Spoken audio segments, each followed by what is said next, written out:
Hi everyone, my name is Abhishek. This year I have scored 663 out of 720. इस video में अपनी physics की preparation strategy share करने वाला हूँ। ऑलरेडी 3 पॉइंट्स में पार्ट 1 में कवर कर चुका हूँ। जो रिमेनिंग पॉइंट्स बच गए थे वो मैं इस वीडियो में कवर करने वाला हूँ। एनसीईआरटी फिजिक्स को लेकर कॉमन मिसकंसेप्शन है कि ये नीट के लिए जरूरी नहीं है या इरेलेवेंट बुक है, वेस्ट ऑफ टाइम है, इससे क्वेश्चन ही नहीं आ रहे। बट ऐसा कुछ नहीं है। नीट एनसीईआरटी बेस्ड पेपर है एंड जो बेस बुक है फिजिक्स के लिए वो एनसीईआरटी है। अगर तुम इसको अपनी प्रिपरेशन में नहीं कर रहे हो तो मेरे अकॉर्डिंग तुम एक गलती कमिट कर रहे हो। नीट 2021 की कुछ क्वेश्चन उठाए मैंने, जैसे कि ये वाला क्वेश्चन इलेक्ट्रोस्टैटिक्स का डायरेक्ट बैक एक्सरसाइज से उठाया गया है। ये वाला क्वेश्चन एवरेज टेम्परेचर टेक्निक वाला एनसीईआरटी की एग्जाम्पल से उठाया गया है। ये एसी का क्वेश्चन एनसीईआरटी बैक एक्सरसाइज से उठाया है। इस वाले क्वेश्चन का पार्ट सी। ये ईएमआई का क्वेश्चन डायरेक्ट एनसीईआरटी का एग्जाम्पल है। सिमिलरली और क्वेश्चन भी तुम्हें मिल जाएंगे नीट के जब पढ़ना स्टार्ट करोगे। तो एनसीईआरटी इंपॉर्टेंट है, इसे इग्नोर नहीं करना है। जब भी तुम कोई पर्टिकुलर चैप्टर एनसीईआरटी से रीड कर रहे हो तो मेक श्योर कि तुम एक हाईलाइटर यूज़ कर रहे हो और जो भी तुम्हें इंपॉर्टेंट चीज़ें मिल रही हैं उनको हाईलाइट कर लेना। कुछ ऐसे टॉपिक्स मिलेंगे जो काफ़ी वोलेटाइल होंगे, इंपॉर्टेंट तो होंगे एंड तुम्हें उसको बार बार रिवाइज करना पड़ेगा। तो सिर्फ उनको शॉर्ट नोट्स में लिखना, जो रिमेनिंग पार्ट है वो एज इट इज़ एनसीईआरटी में हाईलाइटेड छोड़ देना। एनसीईआरटी के एग्जांपल्स एंड बैक एक्सरसाइज के क्वेश्चन काफ़ी इंपॉर्टेंट है। नीट में वहाँ से डायरेक्ट क्वेश्चन आ रहे हैं, थोड़ा बहुत डिजिट वगैरह का फर्क मिलेगा बट जो क्वेश्चन की मेन अप्रोच है वो सेम ही रहेगी। एंड जिनको फिजिक्स के जो बैक एक्सरसाइज करते वक्त डाउट आ रहे हैं तो उनके लिए मैं एक यूट्यूब चैनल सजेस्ट करना चाहूँगा, फिजिक्स गैलेक्सी एनसीईआरटी सॉल्यूशंस। तो तुम वहाँ पे जाके पर्टिकुलर क्वेश्चन का वीडियो सॉल्यूशन देख सकते हो, तुम्हारा डाउट क्लियर हो जाएगा। टर्म्स का चैप्टर एनसीईआरटी फिजिक्स से जो भी तुम्हें इंपॉर्टेंट लाइनें लगें उसको हाईलाइट कर लेना। टी का मतलब है जो मेरा मॉक टेस्ट में गलत है या मैं सोल्व नहीं कर पाया। जैसे में रेडियो एक्टिव सोर्स क्या होता है, स्कैटरिंग एक्सपेरिमेंट में ये वाला क्वेश्चन आ सकता है। ग्राफ जितने भी हैं एनसीईआरटी फिजिक्स में सारे इंपॉर्टेंट हैं। जैसे alpha particle trajectory impact parameter पे थ्योरेटिकल क्वेश्चन आ सकता है।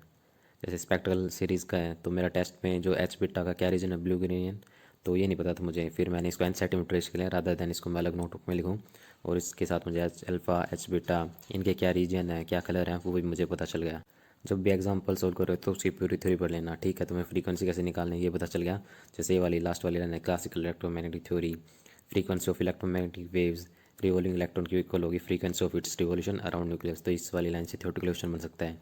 जैसे रेडियस के बेसिक फॉर्मूले तो सबको याद होते हैं बट इस वाली फॉर्म में h square epsilon naught by pi m e square जैसे टेस्ट में आया था तो इसकी डेरिवेशन क्या एनसीईआरटी में दे रखी है। स्टैंडिंग वेव्स बनती हैं 2 pi R equal to N lambda, de Broglie hypothesis से सोल्व होता है। तो ये भी इंपॉर्टेंट है। जो ब्लू बॉक्सेज हैं वहाँ से क्वेश्चन आते हैं। जैसे इसके लास्ट वाला इनसेट मॉक टेस्ट में क्वेश्चन आया था, इंटेंसिटी ऑर्डिनरी सोर्स की तो हो गया नहीं बट लेजर सोर्स की होगी एन स्क्वायर आई। तो ये भी पढ़ना। समरी में जो भी तुम्हें इंपॉर्टेंट लगे उसको हाईलाइट कर लेना।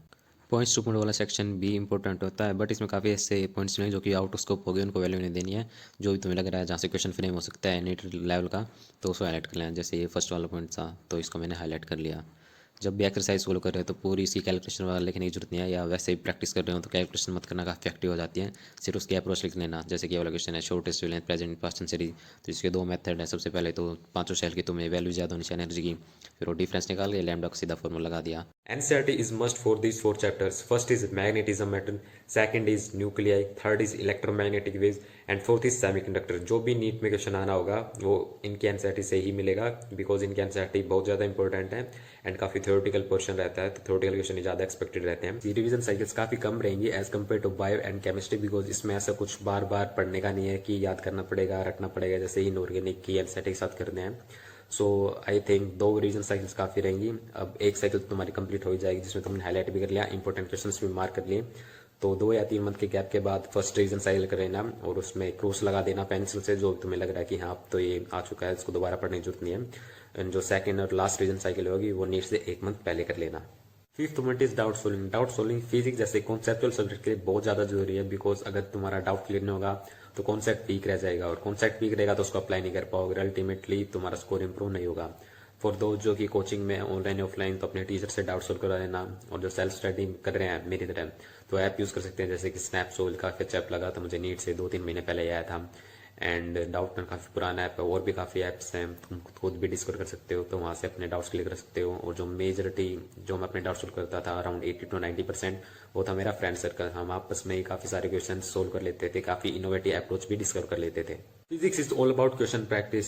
एनसीईआरटी एंड पीवाईक्यू के अलावा तुम्हारे पास एक सोर्स होना चाहिए आइडियली।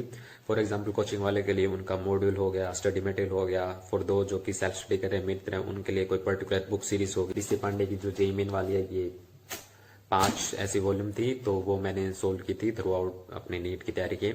हो सकता है तुम्हारे पास कोई और बुक हो और बुक सीरीज हो तो उसको फॉलो करो। मल्टीपल सोर्सेज मत करना, बिकॉज अगर तुमने वो सोल्व भी कर ली तो इसका रिवीजन एफिशिएंटली नहीं कर पाओगे और उसको करना ना करना एक बात हो जाएगी। जब भी तुम क्वेश्चन प्रैक्टिस कर रहे हो बुक से, मॉड्यूल से, स्टडी मटेरियल से, तो जो भी क्वेश्चन तुम्हारे गलत हो रहे हैं या तुम्हें अच्छे लेवल के लग रहे हैं तो उनको साथ के साथ शॉर्ट नोट्स में ऐड कर लेना उसी पर्टिकुलर चैप्टर के साथ। बिकॉज लास्ट मोमेंट पे तुम सिर्फ शॉर्ट नोट से रिवाइज कर सकते हो। पूरे की पूरे हैवी जो बुक जो होती है मोस्टली नीट की, या 7-8 जो मॉड्यूल्स होते हैं, उनका एक एक पेज दोबारा नहीं देख सकते, प्रैक्टिकली इम्पॉसिबल है। Biochemistry and physics NEET preparation में सबसे बड़ा जो वेपन है वो है मॉक टेस्ट। मॉक टेस्ट के बहुत ज्यादा बेनिफिट्स हैं फॉर दो जो कि नीट 2022 में अपेयर करने वाले हैं। तो रादर देन कोई हैवी बुक सीरीज सोल्व करने के बजाय तुम मॉक टेस्ट सोल्व कर सकते हो, पार्ट वाइज कर लो एंड फाइनली जब नीट पास आ जाए तो फुल सिलेबस मॉक टेस्ट दे लेना। एंड कोई भी टेस्ट सीरीज तुम ज्वाइन कर ले तो ये देख लेना कि उसके सॉल्यूशंस वेल एक्सप्लेन्ड हो, या काफी सारी ऐसी टेस्ट सीरीज होती हैं रादर देन कि वो पूरा पूरा पैराग्राफ लिखने के बजाय एनसीईआरटी में इसका पर्टिकुलर पेज नंबर दे देते हैं सभी क्वेश्चंस के लिए, फिजिक्स, केमिस्ट्री, बायो। तो वो वाली टेस्ट सीरीज पर्सनली मुझे काफी अच्छी लगती थी, बिकॉज वो एक तरह से एनसीईआरटी चैलेंजर के रूप में काम करते हैं। जो भी तुम्हारा क्वेश्चन गलत होगा तो मैं उसका पेज नंबर बता दें कि इस पेज नंबर से हमने क्वेश्चन उठाया था और वो तुम्हारा गलत हुआ है। तो ये काफी अच्छी टेस्ट सीरीज होती हैं एंड ऐसी टेस्ट सीरीज भी हैं जो कि हर एक क्वेश्चन का 3-4 लाइनों में एक्सप्लेनेशन। और दोस्त जिनका एग्जाम नेक्स्ट ईयर है, आई वुड सजेस्ट कि तुम्हारा फोकस आइडियली सिर्फ 4 चीजों पे होना चाहिए फिजिक्स के लिए। First is lecture short note, second is NCERT, third is PYQ and fourth is mock test. For दो जो साथ के साथ कोई बुक सीरीज फॉलो कर रहे हैं या कोचिंग मॉड्यूल सोल्व कर रहे हैं, तो आई वुड सजेस्ट कि तुम जो टेस्ट फ्रीक्वेंसी उसको थोड़ा लो भी रखोगे तो भी काम चल जाएगा, ज्यादा टेस्ट देने की जरूरत नहीं है। बिकॉज जो भी तुम मटेरियल सोल्व कर लो उसका रिवीजन बार बार करना ज्यादा जरूरी है। अपार्ट फ्रॉम एनसीईआरटी मैंने जितने भी फिजिक्स से मैंने उसको सिर्फ एक नोटबुक में समराइज कर रखा था, वो थे मेरे शॉर्ट नोट्स, जिसमें मैंने एनसीईआरटी के मोस्ट वोलेटाइल टॉपिक्स या जो काफ़ी इंपॉर्टेंट लगे मैंने वो भी लिख लिए थे। लेक्चर शॉर्ट नोट्स तो थे ही, इसके अलावा PYQ, NEET plus JEE main, वो भी मैंने इसमें नोट डाउन करके थे। And fourth is mock test की जो भी मेरी गलतियाँ हो रही थी या जो भी अच्छे लेवल के क्वेश्चन मुझे मिले थे वो भी मैंने इसमें नोट डाउन कर लिए थे। तो अल्टीमेटली लास्ट मिनट पे तुम्हें सिर्फ शॉर्ट नोट्स का मल्टीपल रिविजन करना है एंड ये बहुत ही ज़्यादा इफेक्टिव एंड क्विक रिविजन देगी और तुम्हारा सेल्फ कॉन्फिडेंस एक अलग ही लेवल पे होगा और तुम नीट में बहुत अच्छा करके आओगे।